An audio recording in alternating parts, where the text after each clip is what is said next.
Welcome back to their episode of the Startup Therapy Podcast. This is Ryan Rutan, joined as always by my friend, the founder and CEO of startups.com, Will Schroter. Will, I don't think anybody listening is unaware that there are some major sacrifices that get made as we build our startup companies.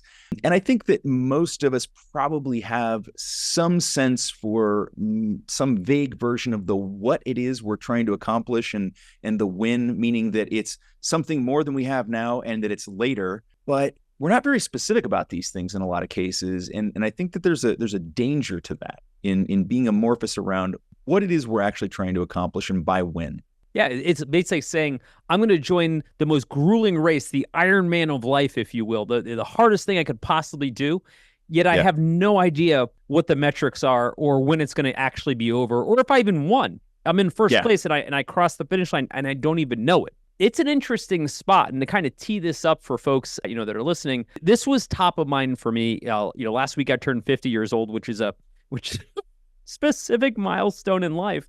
Can you say that again, Will? That number didn't make any sense to me. It doesn't make any sense to me, man. It just means I'm really old. But I think every decade is cathartic in its own right. But this one's cathartic because for the first time in my life, I'm out of later.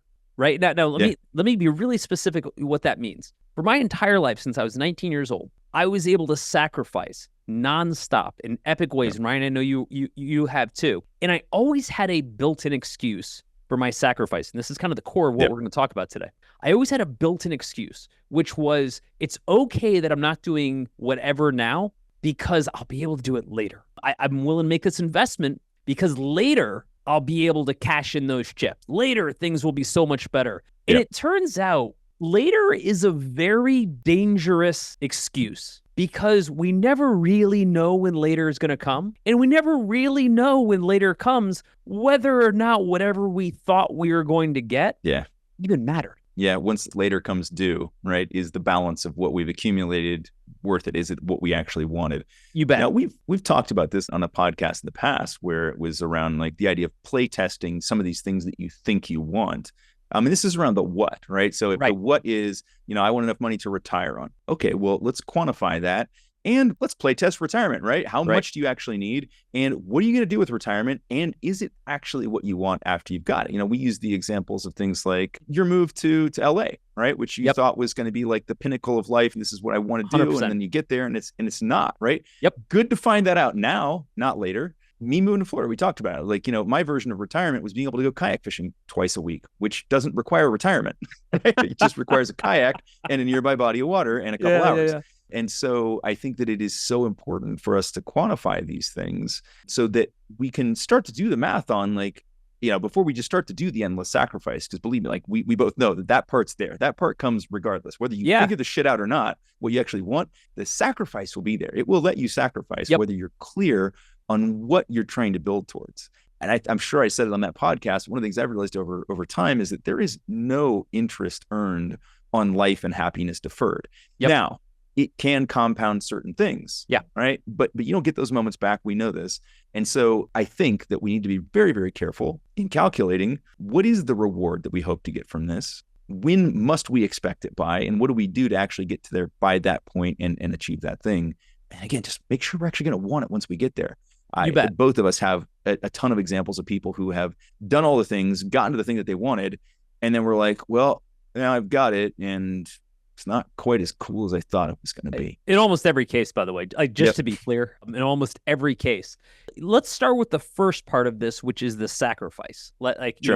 What does that look like? What's the psychology behind it? What were our expectations going in? How was it so easy, so to speak, to make those sacrifices without any guarantee of return? Or more specifically, even when we got the return, if someone were to say, you're going to have to do X, Y, Z, and you'll get $1 million. And then you're like, okay, I want $1 million. But you didn't exactly know what $1 million was going to do for you. And so it just looked better. So you said, okay, I'll sacrifice for something better. But when you got it, you're like, wait a minute, I can't do anything differently than I could have done before. Like, what the hell did I sacrifice all that stuff for? Right? Exactly. I don't quantify my sacrifice and compare it to someone else's. Everybody's pain is their own, right? So again, when we're going to talk about your sacrifice, my sacrifice, whatever, or anyone's sacrifice, not for a second do I think, oh, I sacrifice more than you and therefore I deserve something, or I sacrifice more than you and therefore I'm better at sacrifice. I don't even know what that would mean, right? Like that. The sacrifice is relative to what you would have done had you not sacrificed. It has nothing to do with what anybody else is going to get. It's all relative to, because I sacrifice, my life is different. Some things are less than they would have been. Hopefully, theoretically, some things are more than they would have been.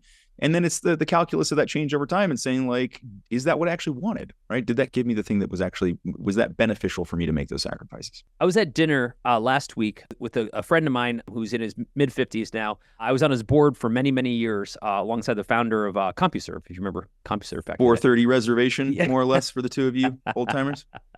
And so anyway, the founder that I was at dinner with brought along his nephew, who was like 26, 27 years old, which also means I'm old enough that people's nephews are... Nephews are, years old, full functioning adults. Nephew's a great guy, fantastic guy, super smart, and an entrepreneur himself. While Dave, the guy I was talking to, he and I were discussing just like kind of building our companies and scaling things. And he had a phenomenal exit a few years back. His nephew was sitting there very intently, like listening to everything we were saying. We were talking about the sacrifices we made and kind of how long those slogs were. And you could tell the look on his face was like, what the fuck? Yeah. Right? Like... I mean, yeah. Well, again, by the way, nephew, this wasn't in the handbook. Like, we didn't know exactly how long or how much we were going to have to sacrifice, nor that there would even be anything at the end, right? And like, I think that's also problematic. Like, this is something we should talk about. Is that the sacrifice doesn't come with a guarantee, right? Like, neither you nor Dave knew that there was actually going to be a pot of gold at the end of that sacrifice rainbow, which is just one color, dark. The only guarantee is the cost.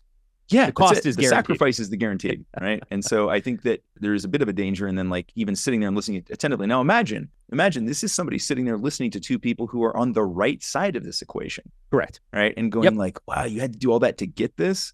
Yeah. And by the way, at the time, we didn't even know we would get this. That's the real rub with all of this. So there was a couple of things that I'm as much watching his expression, his reactions, and his interactions than anything else in this conversation, because a couple of things were interesting to me about kind of just how the situation came about. He is also an entrepreneur. He's been running his own business for a couple of years now. He's running essentially a general contracting business, right? Okay. Something very near and dear to my heart. So he's a hardworking guy. I mean, he's literally, getting covered in sawdust, sweating it out, right? For bucks, which I respect. But also he's 27. He's at an age where life's different. They don't do this kind of stuff as frequently as they did back in my day, right? And so what was interesting for him to witness was how Dave and I were talking about our sacrifice. And we weren't bragging about it. We were just being very matter of fact about it. And he was like, I'm not sure all that makes a lot of sense. And he wasn't wrong. Like no, he's not. We were like, can't argue that. Yeah. What we did to our health and everything else like that, can't argue that. Yeah, look, I think the other side of it is like we certainly can't just make this about like being a founder or being an entrepreneur is all sacrifice up until some seminal moment where then later finally arrives, the reward arrives, and then we're either happy or we're not with it. I think get your take on it, but I imagine you'll agree. A big part of this is like, what are you doing on the way? Right? Like if I was at this point in my career, if I was hating something I was doing on a daily basis, there wouldn't be a sacrifice that wouldn't be a sacrifice I'd be willing to make to get any type of reward. Right? Again, like as you get closer to later being now, which I think we're both basically there. Yeah. We're now living in the later. We're in the upside down. And so because of that, like I think you do start to think about sacrifice a little bit differently. But I don't want to paint an overly pessimistic picture of it either. Like I think the things that we sacrifice with an expectation of these larger returns at the end also have to be married up against what happened along the way, right? Like how many wins did you have along the way? Those could be personal wins. Those could be outcomes you created for clients, people you work for. Certainly you and I get tons and tons of energy every time we jump onto a one-on-one call with somebody within the accelerator and help them solve a massive problem, help them figure out their own sacrifice and reward calculus, help them get to an exit, help them just, hire that first person, whatever it is. There's a lot of reward along the way. So I do want to be careful about stripping this down to just this very binary thing of all sacrifice input, hopefully big exit outcome, something at the end of the day. So it's not kind of a straight amortization in that way for me, at least. Yeah, I mean, again, it also comes down to what specifically you sacrificed. Okay, so if I go back and I do my calculus to say, what did I sacrifice specifically? let me give you a couple examples of things where I can look back and say, shit, I'm never getting that back. And that's a big part of it, right? Sacrifice number one. From when I was 19 to 26, I basically didn't take a day off. Like, it didn't even occur to me that like Saturday or Sunday was a day off. Like, I just worked through every day all the time. We were playing in our rookie seasons. You had to. That's a sacrifice. But yeah, there were real costs to that too. Right, which is why I give it that time frame, right? Okay, so from 19 to 26, arguably the most formative, important, pivotal years of my career, right? You know, kind of set things in motion. And things went really horribly and then really well, right? So again, having seen both sides of the equation. That said, I went to college, but I was never at college, okay? Yeah. Like, I don't have a single college memory, right? Other than working. I'll paint a quick picture. My first day at Ohio State in the dorms, it was my sophomore year. Everybody else's freshman year. I transferred from University of Connecticut. My first day in the dorms, I'll never forget, my roommate, Jimmy Bell, walks through. Jimmy Bell was a lineman for Ohio State. He's like 6'6", 320. It's crazy to think that was an 18-year-old kid back then. Yeah, right. But anyway, he must be like 22 feet tall by now. I know, right? And I remember him basically like kind of like ducking to get into the doorway and being as wide as he was tall. Right? Yeah. Nicest guy in the world. We became great friends, right? I remember like the look on his face when he walks in. He walks into my shitty dorm room and he's like, what is going on? I've got a credenza, a fax machine, a phone. I've got filing cabinet. I've got my PC, which was, you know, in 91, 92 was pretty unusual, or 93, I guess. Which hall are we in? Because I want to get Paul South Campus. Yeah. Yeah. Okay. So this room is all of 8 by 9. It's tiny. Yeah. And he's like, what is going on here, right? Because I basically turned my dorm room into my office. Yeah. I was like, bro, I got to make money. It's like, I was selling mainframe computers over the phone back then. That was my full-time job. And so I was like, smiling and dialing, make 100 phone calls a day. But my point is, while all my friends were doing cool things, all the things you go to college to do, I did not. In fact, I never even had a sip of alcohol until I left college. I probably made up for it after that. But like, hey, Will, want to come play beer pong? What's beer pong? It's a combination of drinking beer and playing ping pong. What are beer and ping pong? Yeah, I had no idea. The whole thing was lost on me. And I made some great friends I still have to this day. But if they were here to like testify, I'll give you a good example. You know Dave Rinaldo, right? Yes. Dave listens to the show. He's a friend of ours, founder himself. My first year at Ohio State, when we were leaving the dorms, it didn't occur to me that when like holidays happen, that you have to leave and go home. Well, I had no home to go to. And Dave was like, well, what are you going to do? And I'm like, I don't know. He's like, do you want to come home with us for Christmas? Right? Like, it's like taking the orphan boy. Yeah. So anyway, so Christmas Day. Do you have a reasonable broadband and a room where I can make phone calls from, Dave? Even dial up, right? Anyways, so Dave's so kind. He brings me back to his house in Cleveland, and his parents are great. And I'll never forget Christmas morning, his mom summons him into the guest room where I'm sitting there. I'm sitting on the floor with my laptop writing HTML code. And he just puts his head in. He's like, bro, do you know it's Christmas? Yeah. I was like, I had no idea, right? I was totally lost in work. Is this the day we played the beer pong? Yeah. I will never get that time back. Those are really important years that I missed with my brother, my mother, my father, everyone. I didn't see anyone ever. And I won't get those back. Now, it'd be hard in any context to be able to say, oh, it was worth not seeing my family. What kind of asshole would say that, right? Like you can't say that. Even if it was true, you can't say it, right? But anyway, my point is, I never had a moment in the quad where some amazing thing happened. I never had one crazy night with my college buddies, right? None of that happened. Erased from history. Yeah. Can't get it back. Right now, you look at that and you say, yeah, you kind of had some cool stuff happen too. So you do balance that. Yeah, you have to balance it out, right? Like it is. There's a lot of sacrifice. It's not pure sacrifice. And in some cases it is,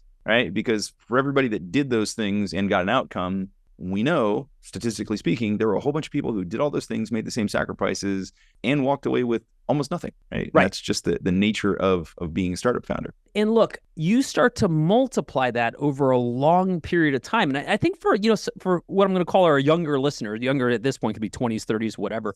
Right? Most of the population will. I don't think you have to say that anymore. Cool. Let's just moving. For those of you listening, because anybody older than us probably can't hear us. Yeah. That's probably true. For those of folks that are saying like, oh, I'll make it back up later. this is where that argument starts to get dangerous, right? Yeah. And again, I could go on and on about all the types of sacrifices along the way, but they were many, okay?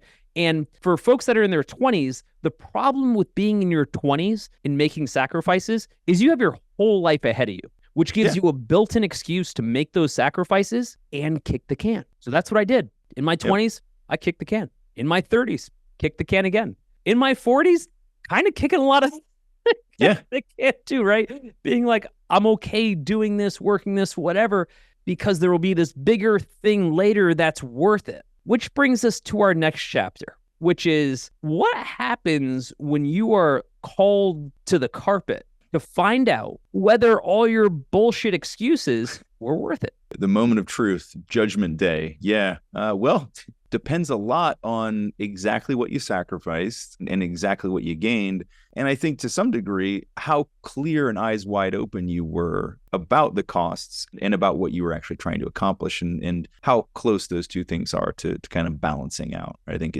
there's a lot of cases where, if you see a really outsized outcome, you might say like, well, all the sacrifice that you made was worth it, until you ask the person who actually went through it. And it's funny, man, because we know some people with some like really, really big outcome, the dream outcomes. And even then, man, in so many of those cases, like the reality of it, the tail of the tape, they go back and they're like, yeah, I probably would not do that again. Right. It wasn't worth it.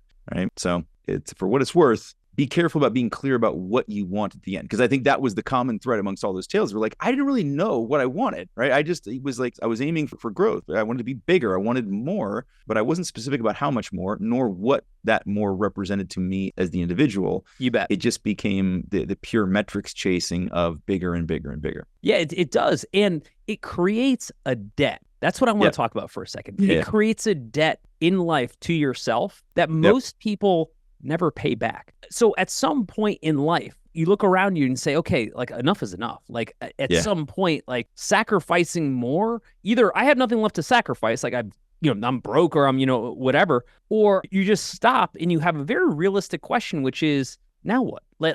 Okay, like I've sacrificed like crazy. I've done all the things that everybody said I was supposed to do, or I thought I was supposed to do. Like, when do I cash in these chips? I'll tell you a quick story about when this actually happened to me. I had a very deliberate, specific moment, like when it was, now it's time to cash in the chips. Yeah. Was it worth it? Ryan, you're familiar with the story, but for the folks that listen, I'll take you back real quick.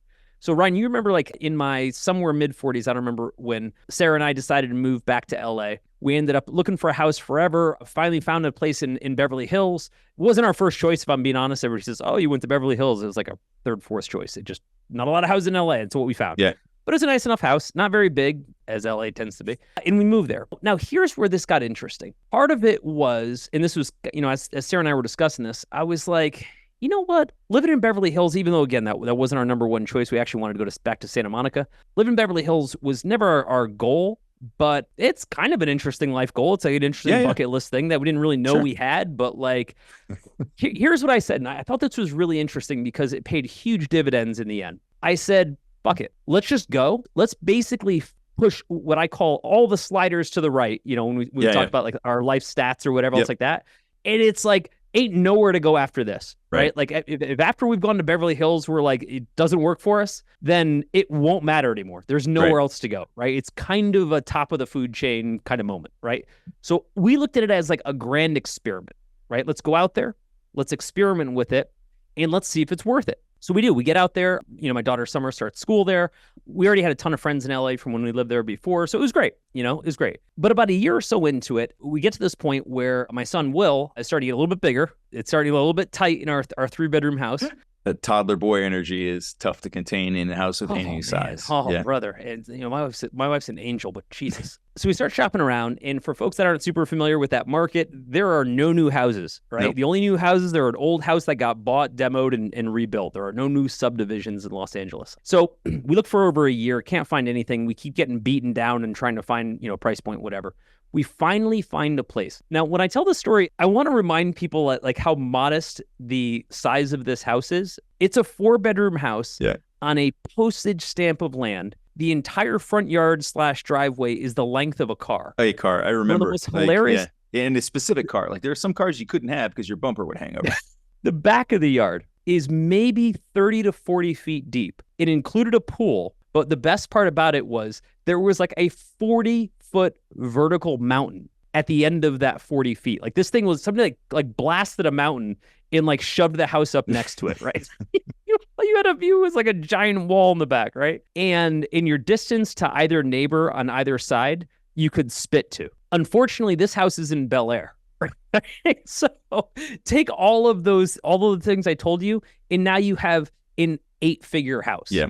We had been so beaten down we lived there just in Beverly Hills and everything long enough to forget what houses cost. Right. What a house everywhere else in the world costs. Like, yeah, the fact that this is a $580,000 house in Columbus, Ohio. Yeah, exactly. Yeah. Right. And we were like, you know what? We're so lucky to have found this place, right? Finally, this is where our family can quickly lock we down, lose right? Perspective. Isn't it funny, man? Yeah.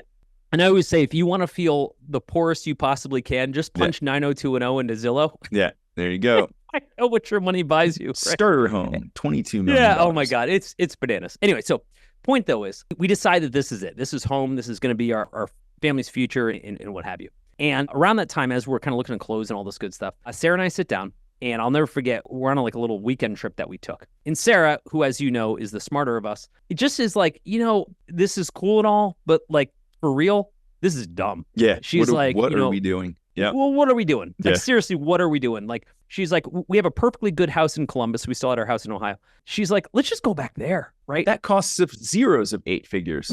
Something that's really funny about everything we talk about here is that none of it is new. Everything you're dealing with right now has been done 1,000 times before you, which means the answer already exists. You may just not know it, but that's okay.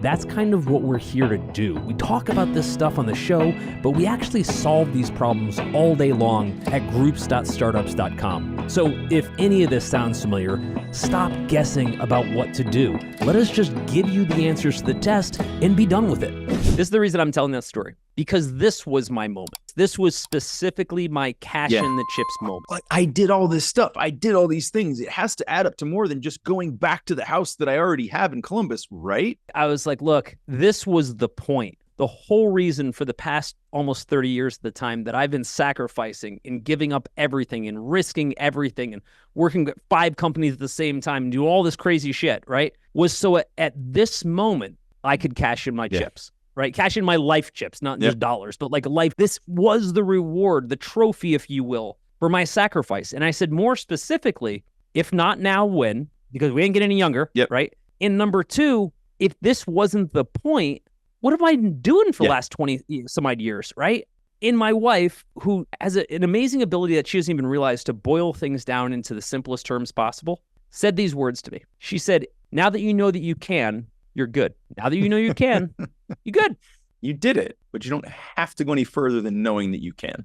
The point was that you could, not that you should. And I was like, that doesn't sound nearly as exciting. I had something much cooler in mind. It got really interesting because like my world came crashing down in a weird way, right? Yeah. Like in a way where I'm like, how could I have been this unprepared? Or said differently, why did I sacrifice for all that stuff if the time came? Like when the moment of truth came, I had nothing to show for it. And fun facts, we moved back to Columbus a week later. We've been there ever since. Yeah. Right? Like, because my thing was like, well, hell, if we're not going all in, might as well go all out. We packed our stuff and moved. It was really interesting to me because it was the first time in a very deliberate way, all of my sacrifices were called into question by me, right? By me. To be able to say, I thought that was the point, that I could do this extraordinary thing and make that sacrifice pay off. And I got to say, I felt like, and if I don't, I just kind of cheated myself. I could have bought a house in Columbus with a hell of a lot less sacrifice. That's what's a bit crazy about the whole thing is that sacrifice is done on a safe note basis, right? It's a future priced round, right? Because at the time we're doing it, we have no idea what the value of that sacrifice is actually going to end up being. And then when we get to that point where the settlement comes and we see what that looks like, all of a sudden, for me, a lot of cases, it was like the size of the sacrifices felt like they got bigger, right? It was like, oh, now as I go back and revisit these things, like, man, why did I do that? Why did I forego friendships now that I've seen what the actual value this is, and because like then the return on it started to get smaller and smaller, and therefore it magnified the actual cost of some of those sacrifices. And it can be a really, really tough moment.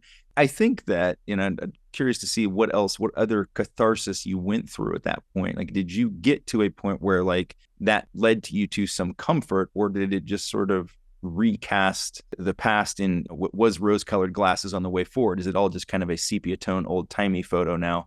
All the sacrifice, all the things you gave up along the way. Yeah, what was interesting about it was it really fucked me up. Yeah. Because like in theory, here's what should have happened. Here's what should have happened by all rights. And I get this, right? Like, I'm pretty self-aware here. I should have been like, oh, I'm so thankful. I'm so grateful. Like, blah, blah, blah. And, drive off into the sunset. That is not what happened. What actually happened was I was like, my whole world came crashing down. I'm like, all the things I was built to do, to achieve, to get to goal got taken away. Yeah. Right? Because I'm like, wait, okay, now the finish line doesn't matter. The equivalent of you won the Super Bowl and you realize you hated winning Super Bowls. Yeah. You're like, well, I'm not going to go back to football practice tomorrow and not win a Super Bowl. Like, what's the point, right? Yeah. And so it really blew up the entire kind of fundamentals in the infrastructure that I had built mentally around my ambition. What I also learned, I learned a lot of things, but one of the things that I learned was that not having stuff is a great way to blind yourself to working more. It's so easy to say, I don't have car, house, life, whatever, vacation, whatever it is that you say you don't have, you can instantly justify sacrificing or doing something to get it. What we don't understand, or we can't comprehend, is once you have it, did it solve what you thought it was going to solve? The answer 99% of times for every single person is no. And what sucks is you only get to learn that having already sacrificed to get it. That's the founder's paradox. Yeah, that's the thing. Yeah, you find that at the wrong time. It's funny too, because like we sort of see this, like as parents, we certainly see this. Like, we actually learned this as kids, sort of. Maybe we experienced it as kids. We learned it as parents, which is that like the value in the thing is not having it, right? It's way more valuable. Like the toy the kid wants, the candy, the whatever the thing is, the minute they get it, it's valueless, and they're just on to chase the next thing. And so I think that's why there's and we've said this already, but there's so much danger in all of this deferred living, all of this deferred happiness, if that is what, in fact, what you were doing. As we've said, there's lots of different kinds of sacrifice that happen along the way.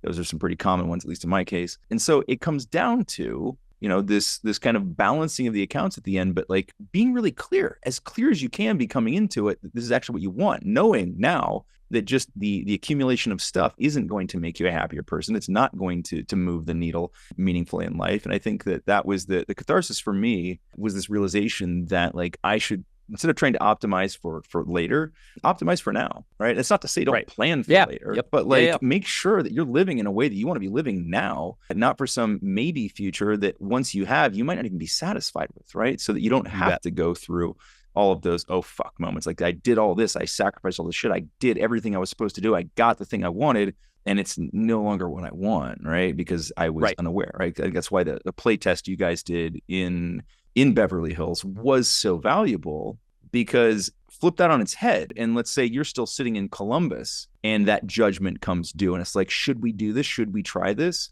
If you hadn't had that year experience out there, you guys may have made a very different decision, which is like, if not now, when?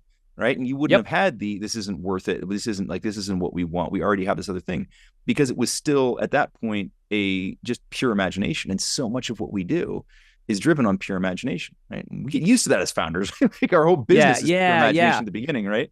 So everything is something that's yet to be, for sure. It's a double-edged sword. So on the one hand, that hope and optimism and kind of like blind, futurism helps drive us. It helps us run through walls that at the time we need to run through, right? So it creates a superpower. On the other hand, of all the things that we spend so much time trying to quantify as founders and entrepreneurs, our happiness tends to be the thing we suck at the most, right? Like our ability to be able to say, what actually makes me happy, into the penny, what does that cost? So if I were to take that exercise, something I've done for a very long time, but I'll give you a moment in time where I first started to understand this, although when I explain it to you, you're going to be like, okay, what have you been doing with it?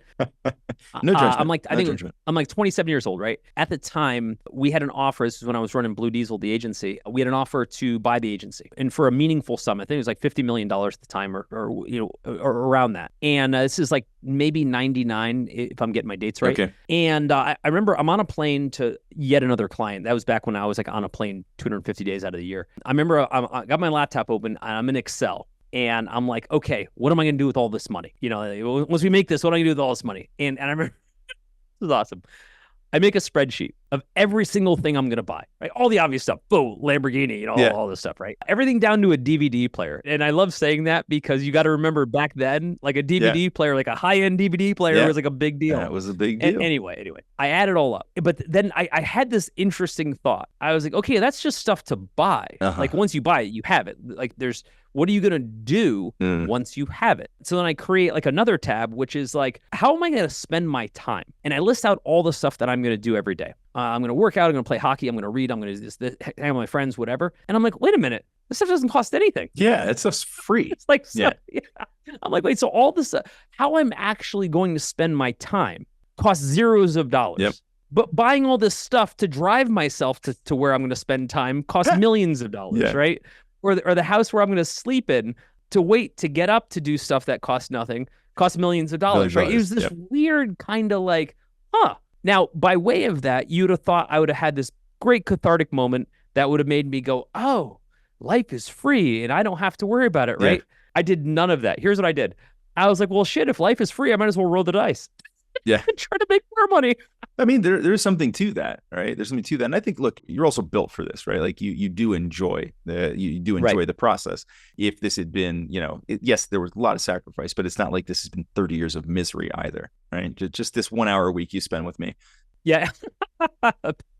Pain incarnate. Yes, it, wasn't all misery, etc. But I think part of it, Ryan, that people don't quite understand from the outside. They look at it and they see, well, you're able to buy a nice car or a nice house or something like that. And so therefore all your problems must be gone. What they're thinking about in most cases is, I don't have that thing. So once I have that thing, problems must go away with it. Yeah. It's not the way it works. You got to understand, for most folks, I always think about this in terms of professional athletes, of which I'm clearly not one. I'm like, people from the outside be like, oh, it must be great to be like such a gifted athlete to be able to perform at that level. I'm like, you know how much torture that person has to put themselves through in order to perform at that level, right? I couldn't spend a week in their mind state. Right. When we're living in Beverly Hills, right? And somebody's like, oh, must be nice. I'm like, listen, I'm grateful for all of it. Don't get me wrong. This isn't a lack of gratitude at all. I don't wake up in the morning and just get like carried to my office through butterflies, right? I am stressed 24/7. My anxiety meter is at 11 all the time, right? Yeah. Like all I'm thinking about is what can go wrong, right? Because now that I have more stuff, I have more to lose. Yep. and so I'm even more stressed about it. And look, I'm not complaining. I'm just saying it's not the Shangri-La people think it is on the outside. There's a tremendous amount of anxiety and stress that goes with it. And it kind of doesn't go away. Here's what I'm going to say. If you were the person that was built to get to that level, you have all of the baggage that comes with being built to get to that level. For sure. Yeah. And I think that's the part that's so hard to see from the outside. And like we talk about this, like you can't just take the Instagram version of this thing and say like, well, I want this, I want the results, but I don't want to put any of the work, right? It's like everybody watching P90X who's like, yes, abs, no to working out. Exactly. Right. And so like you used to have to drive past Channing Tatum's abs on like a weekly basis when you were up in the hills, didn't you? That was pretty funny, actually. Yeah. All 12 of them. Our neighbors were Calvin Harris and Channing Tatum. That's amazing. I was like, the chances of me staying married to my wife are 0 at this point. All she needs to do is go jump the fence. No, but like from my standpoint, I looked at that moment in time being like, I guess this is as good as it gets. Yep. Here's what's really interesting for folks. And I love being honest about this stuff because I wish more people were just honest about like how it went. Sarah and I would sit on a Friday night and we'd sit in our living room in Beverly Hills and watch Netflix. And I'd be like, dude, this is the most expensive Netflix we're ever going to watch, right? How much brighter are the colors? How much clearer is the sound when you watch it close to the source? Is it better? I'm not knocking it. I'm saying like there is a point where you're just going to go back to doing the same stuff you were doing anyway. Yep. I'll give you another example because I remember at the same time, the guy, he goes by Notch, who is the founder of Minecraft. At the time, same rough era, he had sold Minecraft for $1 billion to Microsoft, and he moved from like Sweden or wherever he was from to LA. And not just LA. he buys at the time like the most expensive house in LA, or the most expensive on the market house. That was like $75 million. And he outbid Jay-Z and Beyonce to get it, right? And it was bananas. Like it was bananas, right? Anyway, he moves in, kind of this frumpy 35-year-old, dorky kid, right? Into a place that he has no business being in, right? Jay-Z made sense there, right? Right. Anyway, they do an article interview with him like a year later, and he's depressed. He's miserable, right? He's like, look, all I did was sit home and code the whole time. Yeah. Right? The same thing I did back in my apartment 10 years ago or whatever he was doing, right? He's like, nothing changed for me. Obviously, I made a lot of new friends that all of a sudden liked me a whole bunch. He's like, but short of that, I just went back to doing the same stuff I was doing to begin with. You're going to revert to what makes sense in your life. I think that's the thing, is that people assume that because certain circumstances change, that all of a sudden we change. Like, well, I will be a different person. I will become a Renaissance man who does nothing but paint and ride horses and hunt fox, right? Or whatever. Like, Yep. It just, we don't change that much, right? All of a sudden your circumstances change. It turns out like you're still kind of the same person yet. And I mean, you may grow after that. You may have more time to explore and do those things. But like the delta between life before and after tends to not be that much. Not because it can't, but because we're human and we just kind of want to do the things that we've always done and that we know, and that's what we like in life. Yeah, I think generally speaking, there's nothing wrong with sacrificing to get more. It's the nature of being a founder. I mean, like it's inherent in what we do. Yep. And I actually don't believe, just so we're saying the same thing, I don't believe that you can get to extraordinary ends with no sacrifice. I've never seen it happen. No. Right. And so this idea that I'm just going to have perfect work-life balance, which just means work less, and I'm going to get to extraordinary ends does not happen. No. I mean, we are in that business and have been for a very long time. It does not happen, right? So you have to sacrifice, in order to get those big returns. What we're talking about, though, is what are those big returns specifically? Yep. How much more does that buy you? Because I'm telling you, like, I'm doing the same stuff now as I was doing 30 years ago when I was dead broke, getting the same amount of enjoyment on them. I just do them in a nicer house. Yeah. Like, I mean, short of that, That's right.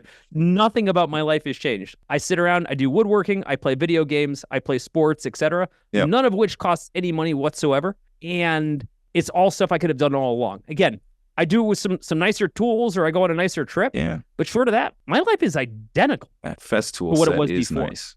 That is Festool nice. set is nice. Here's what I would say. For all of us that are going through the sacrifice, and we're all going through the sacrifice, sacrifice is fine, so long as we know exactly what we expect to get out of it, and the return on that, the value of that is commensurate with what we're willing to sacrifice. And if we're like, hey, look, man, I'm only willing to sacrifice 50%, whatever that amounts to, because that's all I'm willing to give up to get more, that's fine. That's actually fine. You will get what you invest in it, and you'll get no more, but that's also okay. I'm not worried about that person. I'm worried about the person that sacrifices 110% and in the end gets 10% back, because you don't get that time back. You get one shot at this life to put everything you have into it, but you also get one shot to get everything back. Overthinking your startup because you're going it alone? You don't have to, and honestly, you shouldn't, because instead, you can learn directly from peers who've been in your shoes. Connect with bootstrapped founders and the advisors helping them win in the Startups.com community. Check out the Startups.com community at www.startups.com to see if it's for you. Could be just the thing you need. I hope to see you inside.